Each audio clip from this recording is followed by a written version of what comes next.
we have less silence. Visually, it's busier. Acoustically, it's busier and louder. Sound is affecting our brainwaves, heart rate, breathing, hormone secretions, all of our physical rhythm.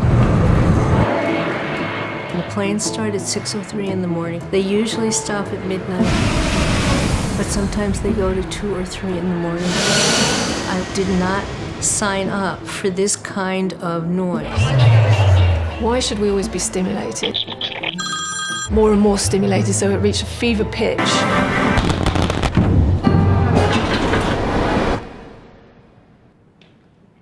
Where do you go next?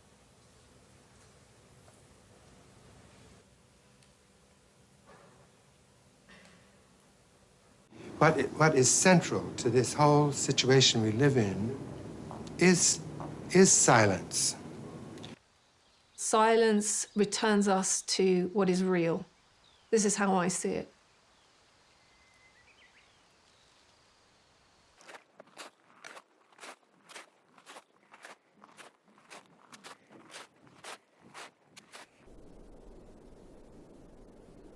Silence is where we hear something deeper than our chatter.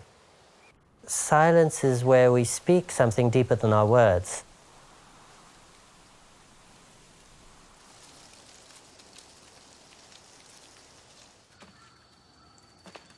As if nobody's talking, nobody's dominating.